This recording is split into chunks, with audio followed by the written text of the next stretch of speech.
గురుగారు ఇక హ్మ్. 10వ రాశి మకర రాశి. అవును. మరి మకర రాశి వారికి ఎలా ఉండబోతుంది ఈ వారం మొత్తం గూడా? అలాగే వీళ్ళు ఎటువంటి జాగ్రత్తలు తీసుకోవాలంటారు?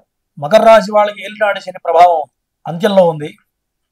గత 7 సంవత్సరాల నుంచి రకరకాల ఇబ్బందులు పడుతూ ఉంటారు. ఎన్నో ఉత్థాన పతనాలు అంటే ఉచ్చస్థితి, నీచస్థితి అని చూసే ఉంటారు. మరి డబ్బులకి రూపాయికి వెతుక్కుండే పరిస్థితి మకర రాశి వాళ్ళు ఆల్రెడీ అనుభవించారు. మరి ఈ చెడు కాలం తొందరలో బయటపడబోతున్నది. మరి ఉద్యోగ ప్రయత్నాలు చేసేవాళ్ళు ఇక్కడి నుంచి గట్టి ప్రయత్నం చేస్తే ప్రయత్న లోపం అనేది ఎక్కువగా కనపడుతుంది మకర రాశి వాళ్ళకి. ఎందుకంటే శని సమయంలో కొంత బద్ధకం ఎక్కువ అవుతూ ఉంటుంది. కాబట్టి మానవ తప్పిదం లేకుండా మన ప్రయత్నం లోపం లేకుండా కనుక ఉద్యోగ ప్రయత్నం చేస్తే ఉద్యోగం లేని వాళ్ళకి ఖచ్చితంగా మంచి అవకాశాలు దొరుకుతాయి. ప్రయత్నం లోపం తప్ప రెండోది కాదు. ఖచ్చితంగా ప్రయత్నం చేస్తే మంచి ఉద్యోగం వస్తుంది.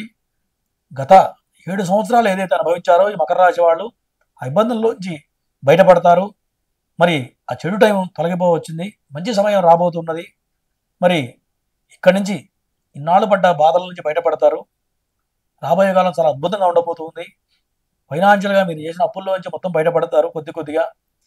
మరి ఇంకా రాబోయే రోజుల్లో డబ్బు సేవింగ్స్ అనేది చేయగలుగుతారు.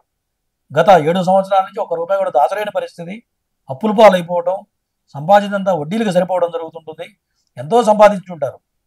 నష్టపోవడం, మళ్ళీ సంపాదించడం, ఖర్చు పెట్టడం. అంటే ఇప్పటివరకు ఎన్ని లక్షలు వచ్చినా అంటే ఎంత చెట్టుకు అంత గాలినట్టుగా మరి ఎవరి స్థాయిని బట్టి ఖర్చు వాళ్ళకు ఉంటుంది. కాబట్టి ఎంత సంపాదించినా ఏం ఇప్పటివరకు ఏం మిగలదు. ఇక్కడి నుంచి రాబోయే కాలం ఈ యొక్క మకర రాశి వాళ్ళు చాలా అద్భుతంగా ఉండబోతుంది.